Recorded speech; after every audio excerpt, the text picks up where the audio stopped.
Here. This bike's very loud. He's in a Husky 501. It's pretty new to him. Because he said this is the first time he's actually ridden it off-road.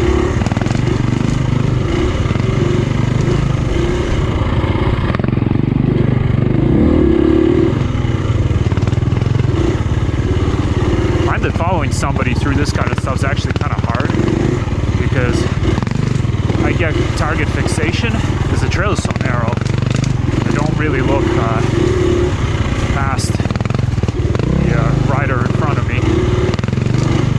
So I end up doing exactly what he's doing. I'm not paying attention to some of the small trees and stuff.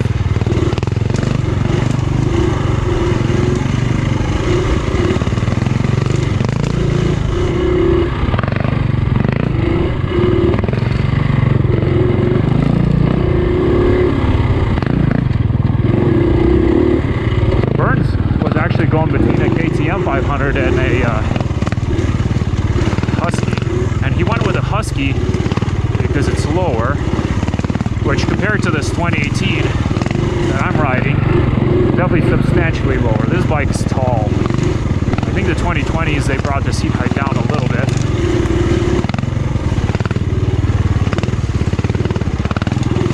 But I'm actually not really noticing the seat height being an issue on this 350. Mostly because I'm just standing the whole time. I did notice it being an issue on like more technical stuff in Colorado, where I was definitely falling instead of dabbing a lot. Especially since I'm used to my Husky, so it's like one of those feelings when you step off of a stair or something wrong. You're like, oh, the ground's further than I thought it was. That's kind of what happened on the 350.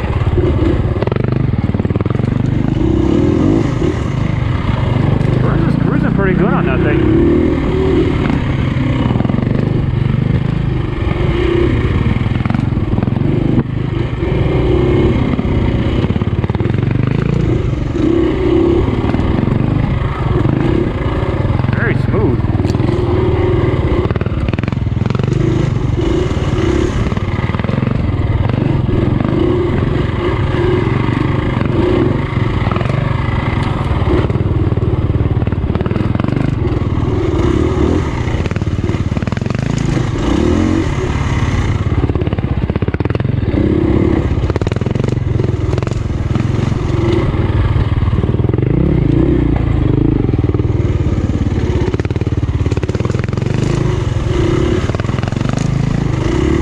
A little bit on the fence about how this bike would do in like the really tight woods. So my tentative plan is to use a Husky 150 for the hard enduro type riding and use this bike for everything else, including probably some enduros.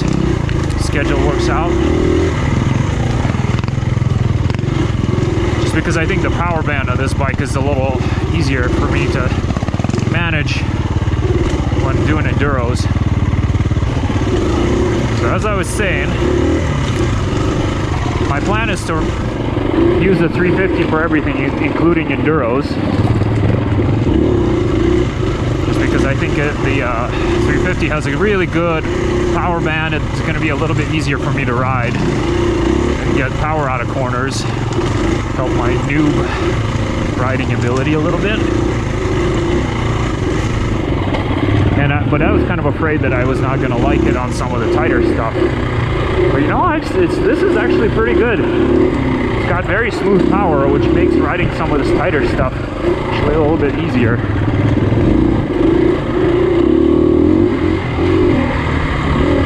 Husky, and being a two-stroke, small two-stroke, you have like 0 over rev.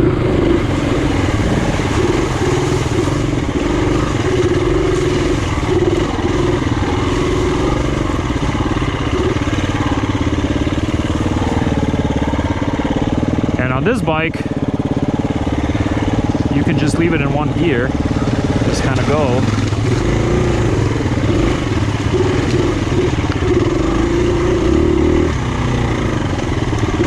So we're now chasing Phil.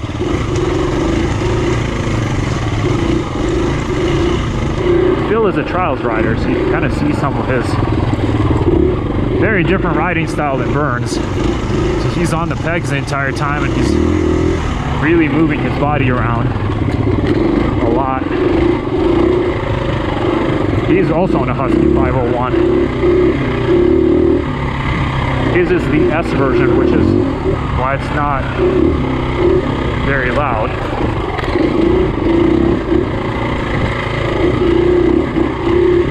Saw a little snake on the trail. Kind of cool.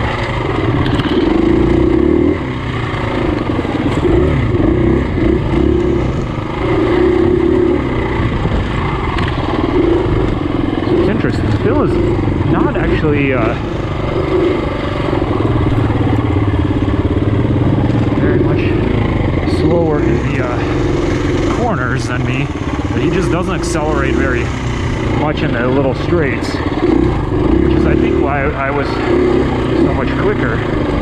I was in front, so I was just taking advantage of the straights more.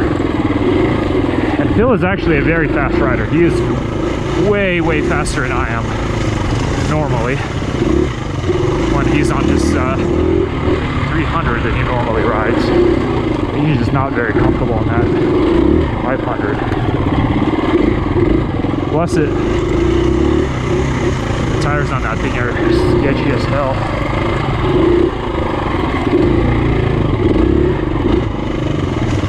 Yeah, I'm actually having a little bit of trouble keeping up with him, or at least catching up to him.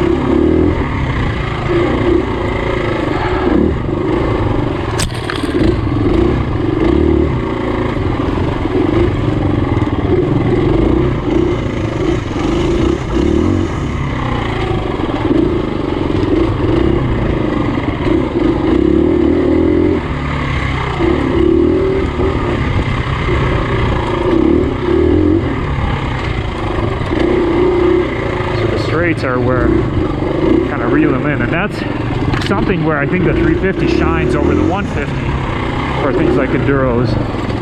Is a straight, you can come out of corners a lot faster. That's where I was noticing I was really having trouble keeping up with people.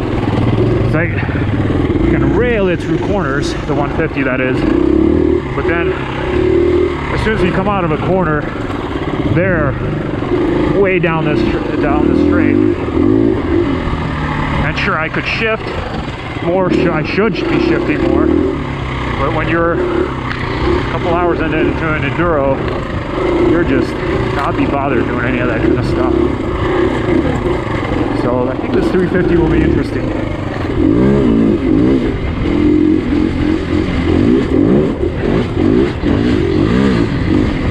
Alright, so now we're on the parking lot side of Maui.